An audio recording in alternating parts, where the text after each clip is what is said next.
quando Jesus Cristo estava pregando o Sermão do Monte, ele simplesmente disse como é que nós, discípulos, deveríamos ser. Deveríamos ser sal, ser luz, e nós seríamos felizes em sermos sal e luz. E aí então, era preciso que Jesus Cristo desse orientações, assim como Moisés deu orientação ao seu povo quando estava indo para Canaã. Então Deus nos dá orientações, e algumas pessoas poderiam pensar que Jesus Cristo estivesse dando outro tipo de lei, outro tipo de orientação, mas Jesus Cristo fez questão de dizer a eles que ele não estava mudando a lei, ele estava cumprindo a lei. Algumas coisas que Jesus Cristo dirá no decorrer do Sermão do Monte parecem contradizer as coisas que foram ditas aos antigos, mas na verdade não contradizem. Na verdade, o que Jesus Cristo faz é dar a aplicação correta da lei, coisa que os antigos não estavam fazendo. Quando o texto cita, ouviste que foi dito aos antigos, não está falando especificamente de Moisés e dos patriarcas e dos legisladores do Antigo Testamento. Quando fala foi dito aos antigos, está citando especificamente a classe de escribas que surgiram depois que o povo de Israel voltou do exílio babilônico. Depois que o povo de Israel voltou do exílio babilônico, a história está registrada em Esdras e em Neemias. Lá em Esdras, achou-se o livro da lei e dividiu-se em um montão de gente em partes para que pudesse ser novamente divulgado a lei de Deus. Você vê isso em Esdras. E para cada número de pessoas foi destacada uma pessoa específica para pregação e para o ensino da lei. E essa pessoa foi chamada de escriba, ou escrevente, escritor, aquele que traduzia a lei. Dentre essa turma de escritores, surgiram várias seitas. A seita dos saduceus, a seita dos fariseus, a seita dos essênios, a seita dos zelotes e tantos outros que surgiram dessa turma de escala de profetas. E aí dali para adiante, o judaísmo teve uma escola judaica de ensino da lei.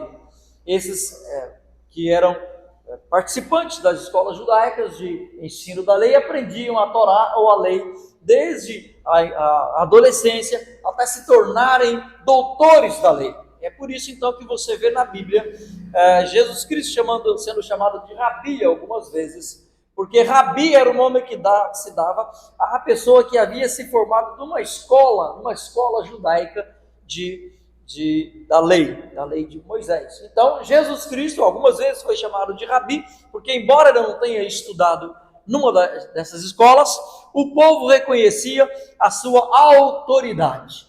Dentre essas autoridades haviam os fariseus.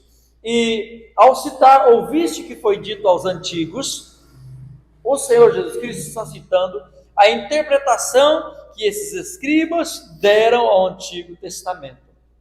É por isso que você vai ver algumas coisas que estão escritas aqui no texto de Mateus, ouviste o que foi dito aos antigos, fará isso, e você vai procurar no Antigo Testamento e não acha aquilo que está escrito, ouviste o que foi dito aos antigos. Porque isso se refere àquilo que os fariseus e que os escribas traduziram e interpretaram da lei. O fariseu, bem como os escribas dos fariseus, simplesmente interpretaram a lei e eles entendiam que a sua interpretação da lei era tão lei quanto a própria lei escrita. Portanto, surgiu na época de Jesus Cristo a lei escrita, chamada Torá oral para o judeu, e a lei oral, que era a interpretação que os fariseus davam da lei.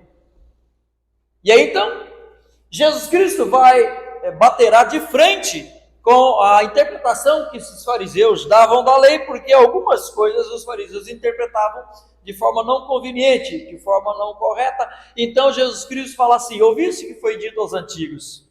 Eu, porém, vos digo. Jesus Cristo não está alterando a lei, mas ele está alterando a interpretação que o escriba dos fariseus dava da lei. E ele então está dando o verdadeiro cumprimento da lei. Como é que você deve cumprir a lei? No texto que nós estudamos a semana passada, ele diz: não vim revogar a lei, e sim cumpri-la. Então Jesus Cristo demonstrará no Sermão do Monte como é que se cumpre a lei verdadeiramente. É esse o assunto que estamos a discutir e iniciando a discutir nesse versículo. Ouviste o que foi dito aos antigos, e isso foi para explicar essa frase: ouviste o que foi dito aos antigos, tá certo? Agora, parênteses, abra aspas, fecha aspas, e eu vou falar algumas outras coisas que vão dizer respeito ao texto. Mais à frente você vai compreender. Nós comunicamos às pessoas, ou trazemos nossa mensagem de diversas formas. Às vezes fazemos anedotas e contamos em tom de brincadeira alguma coisa, piadas. Às vezes falamos com um tom bastante sério. Às vezes comunicamos coisas através de histórias, às vezes através de ilustrações, às vezes através de parábolas. Então, cada tipo de pessoa, ao comunicar determinada mensagem, utiliza determinada forma de argumentação. Jesus Cristo usou muitas vezes as parábolas. Há alguns autores não cristãos que usam bastante aquilo que nós chamamos de fábulas. A fábula é uma história inventada. Normalmente numa fábula a gente dá voz para bichos, né? Cãozinho que fala, papagaio que imita ser humano, e coisas que na realidade não acontecem, mas você apenas faz isso para chamar a atenção da pessoa, para fazer com que a pessoa preste bastante atenção na mensagem que você vai dizer. Então, falar que o sapo falou com a rã ou com a coisa assim, nós sabemos que isso não aconteceu de verdade. Nós sabemos que isso é para ilustrar determinado ponto. E quando nós contamos uma ilustração, ninguém toma a ilustração como verdade. Todo mundo pega o conteúdo espiritual e moral da ilustração como verdade, mas não a ilustração como verdade. Se você ler a Bíblia, você vai ficar intrigado com algumas coisas que tem na Bíblia.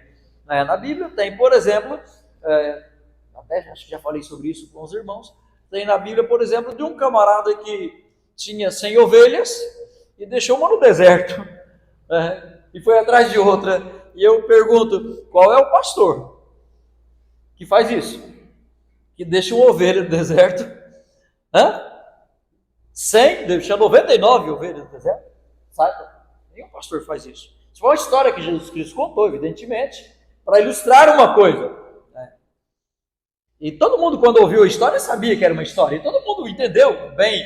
E ninguém está falando, Jesus Cristo está mentindo. Ele contou uma história para ilustrar determinadas coisas e a coisa foi ilustrada. Então eu quero contar uma que vocês já devem conhecer bastante agora. Já que Jesus Cristo fez, eu tenho o direito de fazer também. Tá? Bom, lá ia o beduíno no seu camelo, lá no deserto do Saara, e de repente veio uma tempestade. E o beduíno, muito preparado, comprou uma tenda. Tinha levado uma tenda. E quando ele viu que a tempestade ia pegar, ele armou a sua tenda, e a tenda só cabia mais ou menos ele. E ele então deixou o camelo deitado do lado, e deitou na tenda, e a tempestade veio. E no meio da tempestade, o camelo falou assim: "Ô senhor, eu estou servindo você. Você vai me deixar nesse frio aqui? Deixa eu colocar pelo menos minha cabecinha aí dentro." E o camarada beduíno, com misericórdia do camelo, falou: tudo bem, coloca a sua cabecinha aí. Mas o vento continuou e a tempestade de areia fria veio, porque no deserto é assim: quando é calor, quando é frio para ninguém pôr defeito. Aí o camelo falou assim: senhor, mas meus pezinhos também estão frios. Se o pezinho esfria, vai esfriar todo o meu corpo, eu vou congelar, depois você não vai nem poder montar em mim para eu te levar no deserto. E o beduíno pensou: faz sentido? Coloca o seu pezinho. E colocou o pezinho. Mas a tempestade estava demorando, e ele pegou e falou assim: senhor, eu sou seu amo, tenho servido, deixa eu colocar meu corpinho também. O corpinho do camelo, todo mundo sabe que não é muito pequenininho, né? Aí, tá bom, coloca. Aí o camelo chutou o camarada entrou para dentro, fez ninho e falou: é minha casa. Mas começou na cabecinha, né? Começou uma coisinha só. A coisinha começou, foi até que dominou tudo.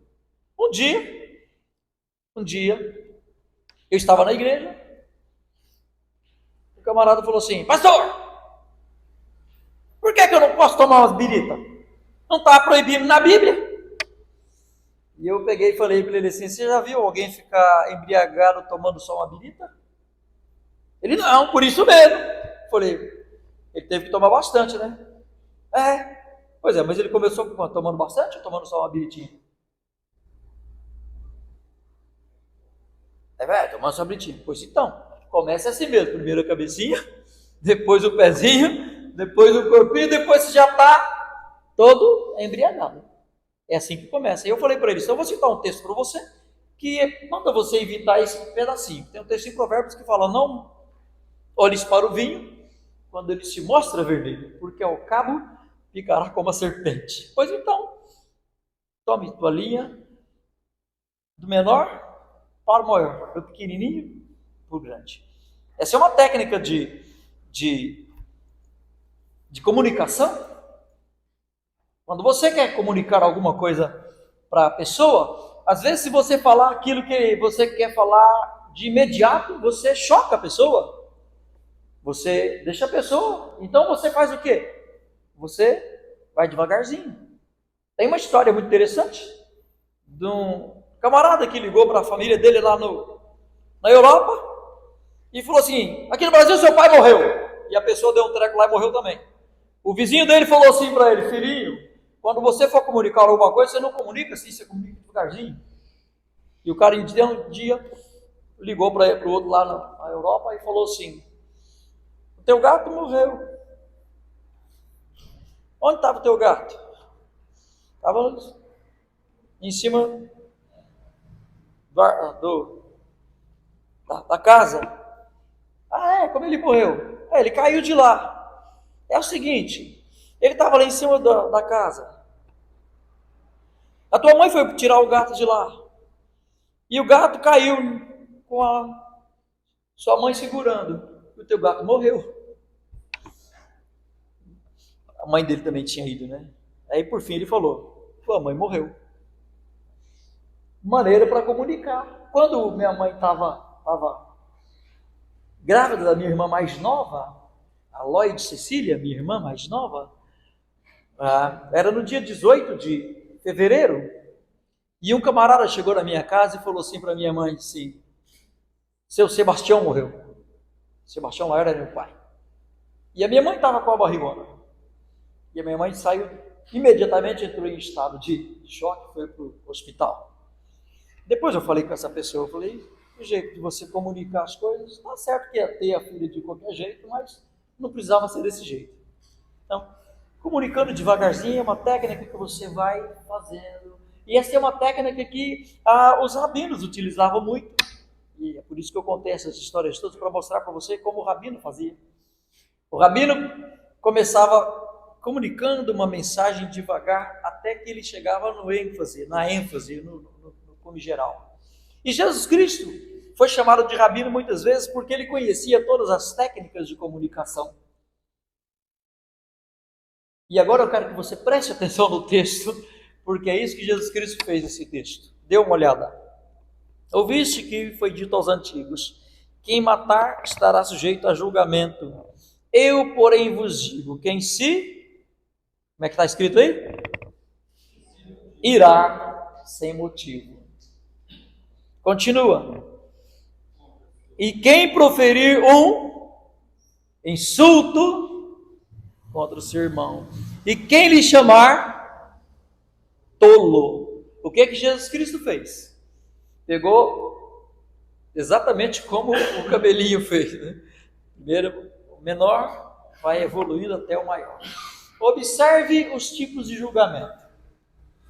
Qualquer sem irá contra seu irmão estará sujeito a julgamento. Agora continua. O insulto a seu irmão estará sujeito a julgamento do tribunal. E continua. Quem lhe chamar tolo estará sujeito ao fogo do... Viu a técnica aqui? Começou de uma coisa pequena para chegar no maior, começou apenas da parte para ir para o todo. Os rabinos chamavam isso de menor e edmaios, ou do menor para o maior, do menor para o maior, maneira de comunicar alguma coisa. E agora vamos, você é inteligente, eu quero que você preste atenção em outras coisas do texto. Quem é que foi levado a tribunal algum dia porque se irou contra alguém? Vocês conhecem alguém que foi levado a tribunal só porque se irritou com alguém? Alguém de vocês conhece? Eu não conheço ninguém que tenha sido levado ao tribunal só porque ficou irado contra seu irmão, ou contra seu pai, contra sua... Nós ficamos irados muitas vezes. O Senhor Jesus Cristo ficou irritado demais quando entrou no templo e viu as pessoas fazendo da casa dele uma casa de negócios. Quem é que já foi levado a julgamento porque proferiu insulto? Se bem que hoje em dia no Brasil está bem complicado isso, porque se você falar contra determinada autoridade, de fato está sujeito a julgamento. Embora isso não esteja correto, não esteja na lei, eles estão procedendo ilegalmente fazendo isso, porque não existe na lei esse tipo de previsão. E quem é que chamou o outro de tolo vai ser sujeito ao fogo do inferno. Que nó que eu estou dando na cabeça de vocês, né? Por que Jesus Cristo falou isso? Por que Jesus Cristo falou isso?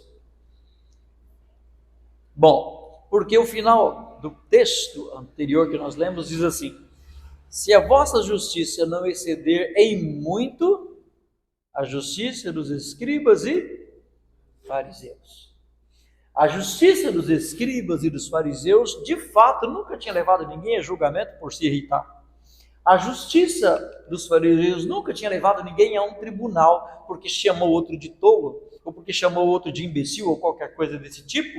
A justiça dos fariseus julgava apenas o que eles podiam ver. Mas a justiça de Cristo, a justiça de Deus, julga aquilo que você não pode ver. O pecado julgado por Jesus Cristo não precisa ser exteriorizado, porque ele está vendo o interior da pessoa. E é por isso então que ele fala: se você se irá contra seu irmão sem motivo, você já está sujeito ao meu juízo, ao juízo de Deus.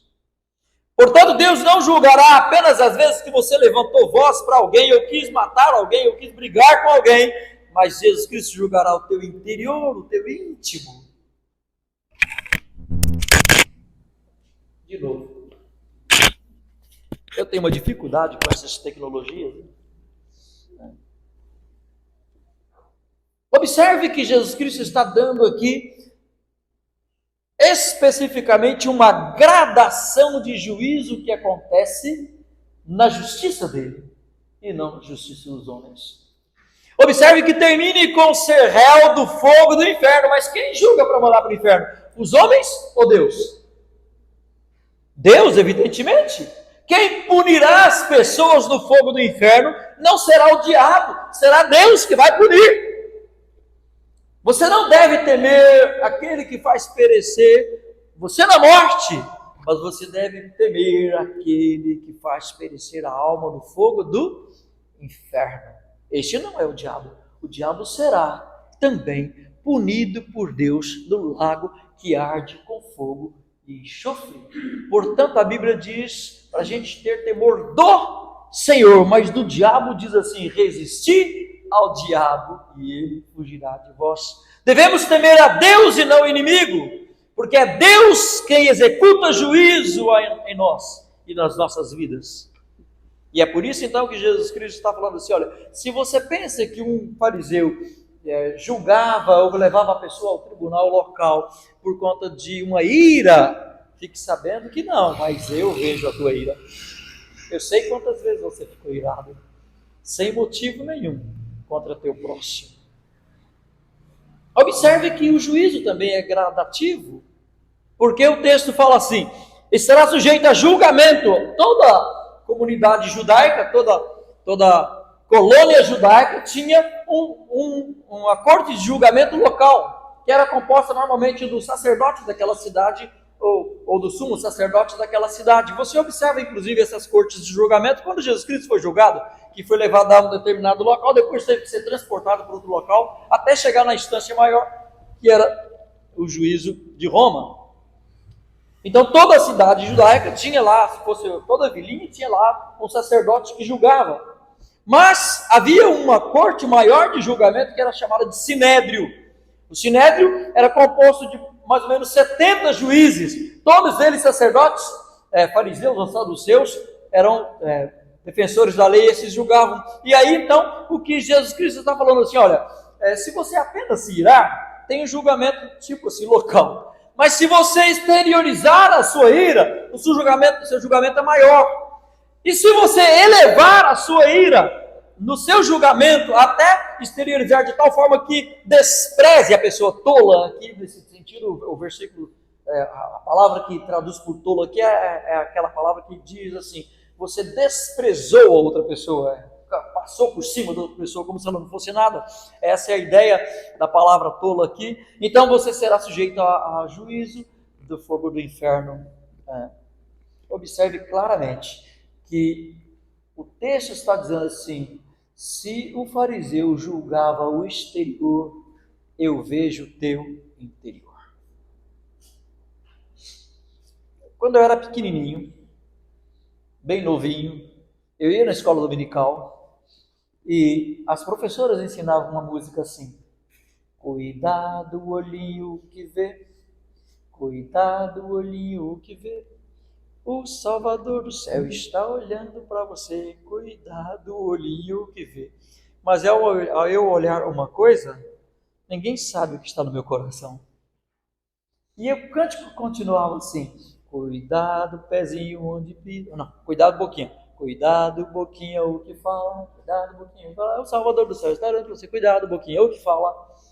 Mas quando eu falo, as pessoas já sabem o que eu estou falando, e já sabem do que eu sou capaz de falar.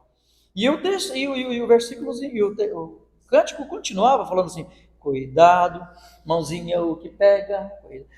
O resumo do cântico era assim, olho, boca, mão e pé. E essas 4 partes resumiam o corpo inteiro da pessoa.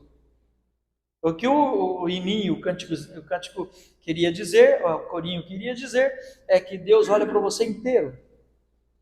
E embora as pessoas não vejam o seu interior, Jesus Cristo vê, o Salvador do céu olha para você, então ele consegue saber o que está lá no íntimo do seu coração. A ideia é, se você se irar contra seu irmão, você já está quebrando o mandamento de não matar. Observou como é muito mais severa a lei de Deus do que a lei dos fariseus? Se você irar contra o seu irmão, você já está quebrando o mandamento de não matar. É verdade que a ira aqui não é aquela ira que tem algum tipo de motivo correto, porque, por exemplo, há iras que nós temos que são dignas. Por exemplo, nós nos irritarmos e nos irarmos contra o pecado. Jesus Cristo se irritou contra o pecado quando entrou no templo